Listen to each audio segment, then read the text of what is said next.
Good morning. What do y'all say? Everyone set? Excellent.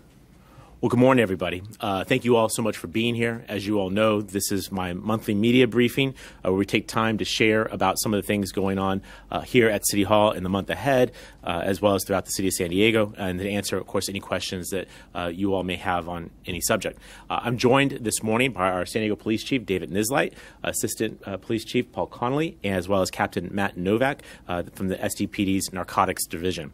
Today, I want to take this opportunity to talk to San Diegans about some critical public safety initiatives around fentanyl. Last November, I signed an executive order that directed greater law enforcement and legislative action to address the proliferation of illicit fentanyl. When I issued my executive order last fall, it was with the recognition of the immense human toll that this crisis is taking, how illicit fentanyl is destroying lives and families, and it is supercharging our homelessness crisis. Last year, in the city of San Diego alone, 410 people died of fentanyl overdose. This is an 800% increase over 5 years, when back then only 45 people in our city died of this drug. Now, I say only, I'm sorry, let me correct myself. That is a significant number, but obviously 410 is a significant increase that should alarm absolutely everybody. Further, fentanyl overdose is the #1 cause of death for people experiencing homelessness, with 181 lives lost in 2022. I'm pleased to report that with the direction provided by the executive order, under Chief Nisleit's excellent leadership and through the great work of Captain Novak's unit, along with the enhanced cooperation of local, state, and federal law enforcement partners, we are successfully stepping up enforcement against the peddlers of this poison. In the time since I issued the order, the San Diego Police Department has increased fentanyl-related arrests by 53% in the city of San Diego. Their work has been done in coordination with the Regional Fentanyl Task Force, which, after a roundtable I hosted with State Attorney General Rob Bonta in October, now has 2 additional investigators from the Attorney General's office on the team. Under my executive order, we are also prioritizing several initiatives funded with proceeds from a legal settlement with opioid manufacturers. This includes 66 shelter beds with drug treatment services in partnership with the County of San Diego, laser fentanyl detection devices from our police department that they can use to test for fentanyl in the field, and a jail diversion program to get low-level users into treatment. City Attorney Maura Elliott had wanted to be here herself this morning to provide an update on the funds from her office is seeking to help address the enormous burden that opioids have put on families, government, and on healthcare resources, as well as our society at large. Many of you may be aware of the settlement with the Sackler family of Purdue Pharmaceuticals is currently under review by the United States Supreme Court, a fact that has been in the news recently. While the city attorney is not able to join us this morning, she asked that I provide information on her office's activities and invite you to reach out to her office for a virtual interview to answer any additional questions that you may have. The litigation dollars that the city of San Diego is entitled to and that we are discussing are separate from the settlement currently under review by the Supreme Court. Now, the city attorney filed our lawsuit in 2019. The settlements resulting from that lawsuit, drafted in partnership with other cities and counties, ensures that 85% of the settlement funds go to local governments like the city of San Diego. The settlement with the pharmaceutical companies, major distributors, and retailers of opioids will result in tens of millions of dollars coming to our city. We hope for additional funding coming from other parties, but that remains to be seen as some of those settlement or entities are currently in bankruptcy. Suffice to say, whatever we may receive, we will invest those funds further to address the impacts of the opioid crisis. Now, another outcome of the enhanced enforcement and cooperation on fentanyl is prosecutions for fentanyl-related crime in the region are on the rise. Prosecutions rose by 1,000% between 2018 and 2022, and cooperation with our federal counterparts has gotten even stronger. Since last year, our district attorney has prosecuted over 24 people for selling drugs to a person who overdosed, and federal prosecutors have pursued nearly 20 cases against dealers of lethal doses of fentanyl. I've mentioned our federal partners, and I'm glad to report that recently confirmed permanent United States Attorney for the Southern District, Tara McGrath, has cited fentanyl as one of her top priorities. In October, I joined the Customs and Border Protection Commissioner Troy Miller right here in San Ysidro for an announcement of Operation Apollo. And this is the Biden-Harris administration's comprehensive approach to cracking down on fentanyl trafficking at the border and disrupting manufacturing and distribution networks. This program aims to build on the successes of intelligence and data-driven law enforcement operations that have resulted in the interdiction of millions of lethal doses of fentanyl and thousands of tons of precursor chemicals that can be used to manufacture more. Now, while law enforcement is great, we also have pushed for stronger penalties for those to be able to use in prosecutions. This past legislative session, we made a major push in Sacramento for tougher penalties against dealers who sell fentanyl that result in an overdose, making it possible to charge these craven dealers with murder. I'm grateful for the partnership of state legislators like Senator Tom Umberg from Orange County, as well as San Diego's own Assemblymember Brian Mainshine, who introduced these bills that rightfully treat overdoses as poisonings. And while we did not get these across the finish line this year, make no mistake, I'm undeterred and I'm determined to pursue meaningful state action to address fentanyl. And I'm talking currently with Senator Umberg about reintroducing his bill, Alexandra's Law, in the new legislative session. Because here's the thing. Anyone who deals fentanyl knows that they are putting someone on a path towards addiction, destruction, and death, and they should be penalized accordingly. I will also be leading the charge to support Governor Newsom's legislative efforts to increase penalties on Trank, a Narcan-resistant mix of fentanyl and xylazine that is driving even more deaths. And it's certainly a new development that we need to stay on top of. We have a lot more to do to get this crisis under control, but all levels of government, we are working, treating this issue as a scourge that it is, and working together to end the death and destruction that it is causing in our communities. I appreciate you letting me share those thoughts and some of those progress that we have made. And as a reminder, as we get to questions, we have the folks here that do this stuff absolutely every single day to answer any questions you may have in just a moment. Since this is my last media briefing of the year, I also want to highlight some of the upcoming items for the remainder of this year and a quick look into the start of 2024. Next week, the San Diego City Council will take up my Housing Action Package 2.0 with some relatively minor amendments from the package that they considered several weeks ago. I'm hopeful that the City Council will pass this package of reforms so that we can put them to work quickly to create the urgently needed housing that San Diegans are asking for. As I have said in the past, the lack of affordable homes in our community is directly connected to absolutely every challenge that we are facing, from homelessness to the cost of living, job creation and talent retention, even our climate crisis. Early next month, the City Council is expected to take up amendments to the privacy ordinance to ensure that this recently adopted law can continue to inform the public about surveillance technologies without throwing a wrench into city operations and causing us to miss out on critically needed state and federal funding. Lastly, I want to put on your radar my State of the City address for 2024 will be on January 10th, so please mark your calendars. With all those updates, I'm pleased to answer any questions you may have on this or any other issue.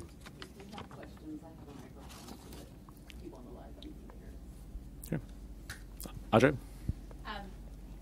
So with all of these steps forward that you've been able to take, what are the numbers? Have we gone down from that 410 that we saw last year? What are we looking like for 2023? These gentlemen may be able to speak more specifically, but obviously we're very focused on deaths. What I noted this year was that it's a plateau of sorts. So it's still 400 and something. I mean, the medical examiner, to my understanding, is still working to finalize the numbers for this year. Something that your viewers should know is that the backlog of autopsies at the medical examiner, you probably know about this, but I think it helps to illustrate just how terrible this problem is, and that collection of corpses is in large part about this. But the preliminary information that was shared with me not long ago was that the number is relatively flat. That's better than continuing to skyrocket upward. But if we're plateauing at 400 plus people a year, that is absolutely unacceptable, and it's why we have to stay focused and continue to push on making sure that we can keep San Diego safe. Gentlemen, do you have anything you want to add to that? I think you answered it. Yeah, go ahead. Please. Good morning. Paul Conley, Assistant Chief with the San Diego Police Department. The mayor was absolutely correct. 410 is the number we have right now. We have plateaued as far as we can tell. However, we do rely on those numbers from the coroner's office. And as the mayor said, there is a backlog right now. But make no mistake, fentanyl is still an issue on our streets, and we're making a priority. We appreciate the mayor's support with his executive order and everything else with the funding from the opioid settlement funds that we're utilizing to combat this issue. And just to follow up, so then you touched on it a little bit, but where do we go from here? You've made all this progress. Do we just keep pushing forward with what's in place, or are there some new things coming to try to get that number down? I'm interested in helping the governor with his efforts around tranq, which I think will have some beneficial impacts on fentanyl. These are adjacent substances.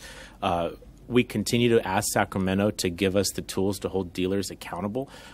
One of the more frustrating things in this year, and being mayor of a big city, there's a lot of things that can frustrate you, but this is top among them, was seeing the legislature not advance these bills that would send a very strong signal that in California we'll hold you accountable if you kill somebody.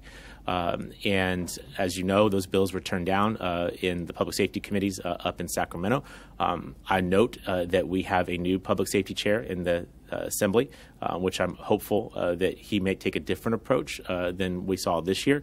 So point is, in terms of new, the governor's leadership in tackling tranq now is something that is exciting and that I myself and other mayors across California I think will engage in. We'll be right back with Alexander's Law and other legislative vehicles to try and not just get them passed in law, that's important, but the message that it will send to dealers that if you choose to sell this stuff to people and you results in their death, you will be held accountable. So I think those are some things. Watch the continued Supreme Court review of the opioid settlements. That's a potential for resources that we can speak to, making sure that law enforcement is well resourced, as well as prevention and treatment resources. You know, this is something that's relatively new to the city. But as you heard me mention, the diversion program, the shelter beds, you know, we need to do more of that to give people a pathway out of addiction.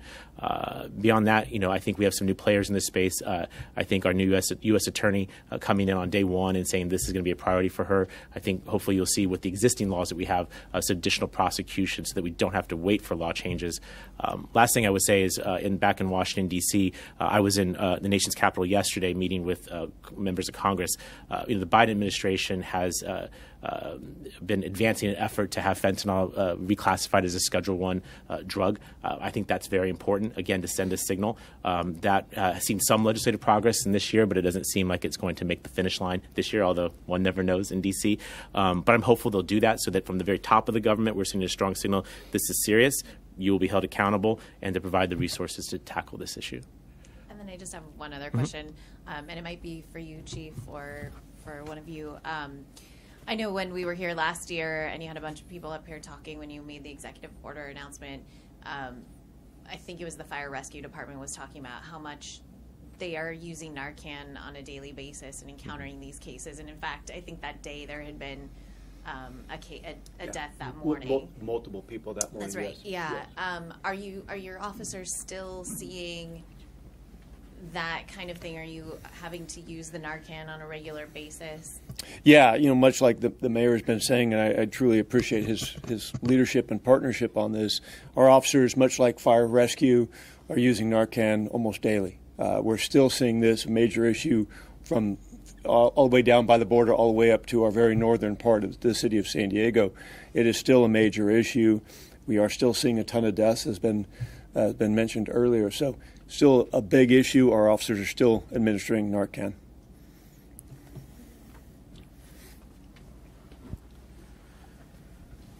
Andrew. Yeah, I got something sort of out of left field. Sure. So the city council on Tuesday approved 2 new parking districts in San Isidro and Kearny Mesa.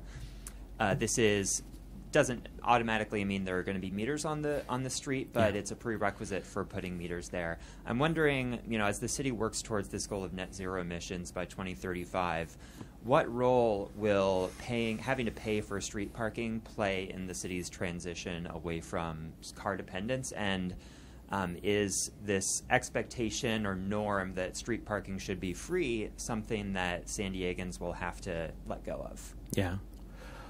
Well, I've always made the observation I'd rather talk about taxes than parking because it's a very personal issue. I mean, people interface with it on a daily basis. That said, what I'm seeing is communities stepping forward and asking for additional ability to control their curbside inventory. And I think across the nation, cities are increasingly understanding that their curbside space is extremely important and that managing it appropriately actually improves quality of life. So when I was on the city council, basically all the parking districts were in my city council district. So this is a subject matter I'm very comfortable with.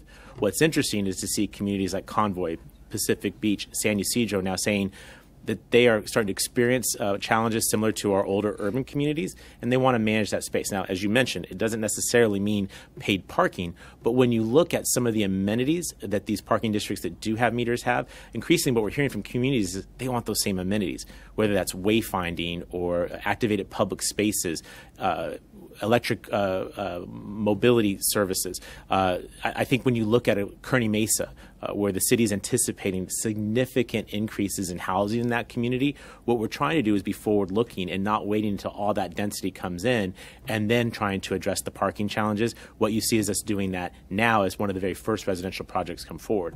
What that means globally for the city going forward, it kind of remains to be seen. My administration wants to empower communities that want to address this issue head on and improve their quality of life and gain those amenities that they think will make their neighborhoods work better. We're not afraid of engaging that, and we're trying to empower them. And I would say that the introduction of parking meters in Pacific Beach has gone very smoothly. I'll be out there this weekend, so I'm anxious to see it in person. But what I thought would be a very difficult transition, I think has been a positive one. And I think largely speaking, that's because our city staff and the Sustainability and Mobility Department spent a lot of time doing the work on the ground in the neighborhood, explaining what this is all about. Businesses understand that turning over those spaces is good for their bottom line and helping them create more jobs for San Diegans. And I think the introduction of the trolley in that particular area made it more than just about parking meters or a circulator shuttle, but really access to a whole transit network that really makes the people who live and work in Pacific Beach lives better because they can access that multi-billion-dollar taxpayer investment. So hopefully that somewhat answers your question, but what I'm saying is that curb space is really valuable and we need to manage it appropriately. Doing so will have undeniable positive benefits for neighborhoods that do it, and whatever neighborhood wants to come forward and says, let's explore this for us, my administration will be there to help them. I don't know if you're familiar with what happened in Chicago with parking meters, but the mayor there, maybe a decade ago, auctioned off a long-term lease to a bunch of Wall Street investors for managing the parking meters. They made back their money in a couple of years, and now they're raking in billions of dollars in profits. And I think it's an interesting case study because it kind of shows what the market price for street parking is. And all of that money could be going to the city of Chicago. What do you think there's any relevance to that example here? Like the parking, I have to assume, is under market price right now. It's like, I don't know when the last time the price of street parking changed, and especially with inflation, the purchasing power of that money has gone down. Do you see an opportunity to increase the revenues for even the existing parking districts, and maybe expanding the use of those funds beyond these smaller neighborhood improvements like landscaping or street lighting or whatever, into bigger ideas like bringing the trolley to new neighborhoods or bus rapid transit, some larger scale capital improvements? There's a lot in there, but I kept up with you. This is the benefit of long-term city service. Yeah, that's why I like chatting about this stuff. I am familiar with the Chicago experience, and let me just say very clearly at the front end, I don't support privatization. These are dollars that should go to the benefit of taxpayers, residents of the cities. And while my memory of that situation was that was a necessary step to address a significant budget crisis in Chicago. City of San Diego is looking at our own set of financial outlooks that's challenging. Selling off city assets for short-term gains, that I will not support that. I suspect the council would not either. With regard to where we're priced in the market, my memory of our parking ordinance is that the local parking districts have the authority and the ability to make modifications. I was a part of an effort with then Councilmember Kevin Faulkner to pass that. I think your point is well taken. While that authority has been given, I don't think a lot of changes have been made. I think the last one I can think of is turning the meters off earlier in the mornings in certain neighborhoods because there was just no market demand, right? The demand was zero, and yet no one was parking there because the meters were on. I think that was a way to improve quality of life. Like, you're not having cars circulate in your neighborhood to avoid paying when they can just park there until the market appears. Again, going forward to your question on how those monies are used, I would appreciate more flexibility with most of our funding sources. I think oftentimes people say, see us make an announcement about this project and wonder why that money for something that maybe they don't prioritize can't be used here on something they want to prioritize. They don't always have the benefit of knowing that what they're suggesting is fundamentally illegal. My understanding is that with regard to Proposition fill in the blank, 26, 27, 218, one of those limits our ability to utilize those dollars. But I certainly would appreciate a more open approach to that because when defined for the benefit of the fee payer, in this case a motorist, we have been able to get some success on streetlights and sidewalk improvements, recognizing you park your car and then you got to walk somewhere else, and so they should have the benefit of that positive experience. But I absolutely would make the argument that for every motorist that pays that fee, if they are benefited by someone choosing to walk or bike and having less traffic to navigate through, that there's a benefit to that. Whether or not the courts or attorneys or other folks choose to agree with me, I don't know, but generally speaking, Andrew, I would love to have more flexibility within reason on some of these resources, and I think they could be critical in the future. Mayor, we have a question from a reporter viewing online Okay. About the rise in retail theft and what your message, this is both for you and the chief, what your message is to San Diegans this holiday season about that. I think Chief's probably better suited to answer that question, but let me just say that lawlessness will not rule the day in this city. If folks want to engage in this kind of behavior, we have a world-class police department that will do our very best to hold you accountable. I've been working with retailers to try and understand what their needs are. Chief and I were recently at a local big box retailer, understanding what they're doing, how we can best support them, and how we can work together to make sure that shoppers are safe. And then importantly, that the stealing that's going on, which is not about subsistence, but is about organized retail theft. This is really about personal enrichment.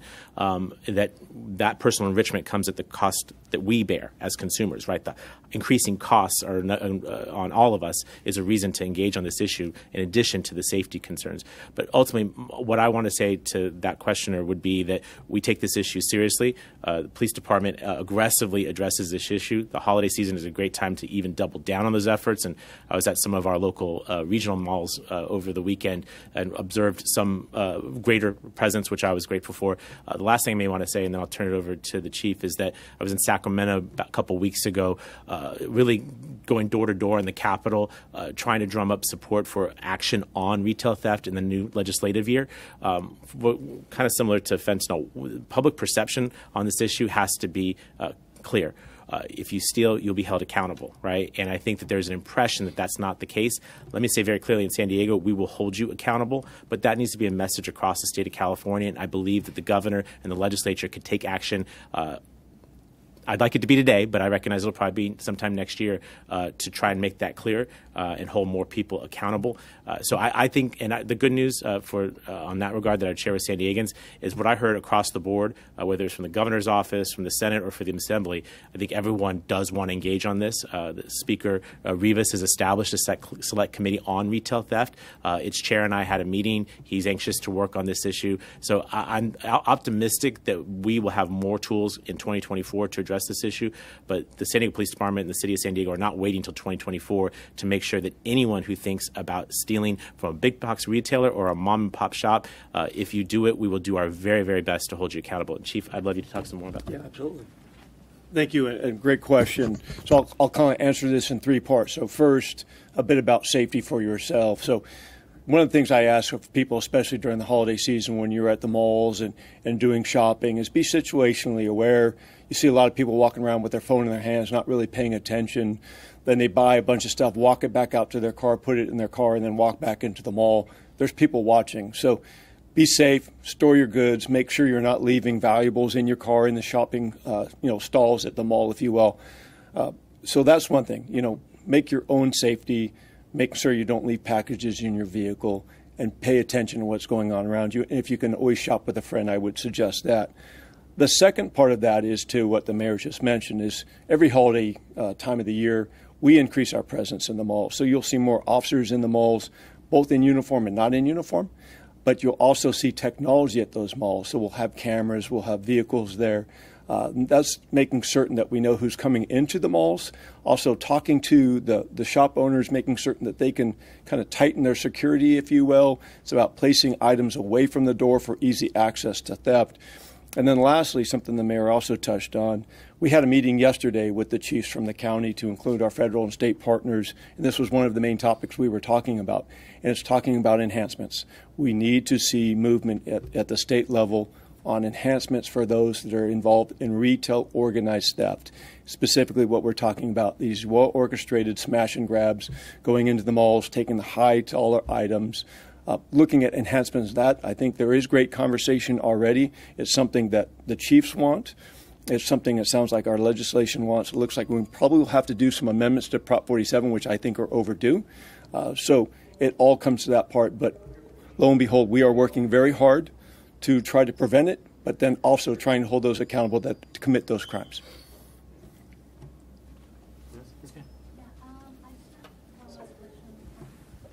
If you don't mind, just recapture your audio. Regarding fentanyl, do you know the youngest age from those deaths, and have you seen also an increase on teenagers or younger community using fentanyl? Gentlemen, you want to grab it? Sure, I don't have. I think you asked, what were the ages? I don't have the exact ages, but the thing that's unique about fentanyl is it's affecting people of all ages. Unfortunately, from teenagers all the way up into the people into their 40s and 50s. So this is something that's affecting our entire community. I would refer you to our district attorney, Summer Steffen, who I've been in her presence where she has mentioned some pretty extraordinary ages of people who've been impacted about this. And I want to take this opportunity to thank the district attorney. She's done a fantastic job of being a great partner to us and making sure that the felony crimes that are within her jurisdiction, that there's accountability there. And we'll continue to work closely with her. But I know she could probably provide you that data. And I would just echo what Chief Connolly said. While there's obviously a lot of concern and focus on its impact on children, there's no segment of our community that's not impacted by this drug. And I'll take this opportunity to say every San Diegan has a role to play in fighting fentanyl. While we will do our jobs to hold dealers accountable, to do prevention and to provide treatment for those who are addicted, you can help us out by having those conversations. Learn what this is. What does it look like? How could your children, your family be impacted by it? And then have those conversations. I recognize for a lot of folks this is still relatively new. We all have a responsibility to educate ourselves, have conversations with our loved ones, and make sure that we're looking out for one another. The best prevention out there is an engaged family and friend network that can capture and take care of people before they end up in our responsibility at the other end of a 911 call, or unfortunately, oftentimes at the end of a coroner's call. We don't want that, and everyone can play a role in making sure that we tackle fentanyl in our community. That's all we have time for. Okay. Thank you all very much for being here. See you soon.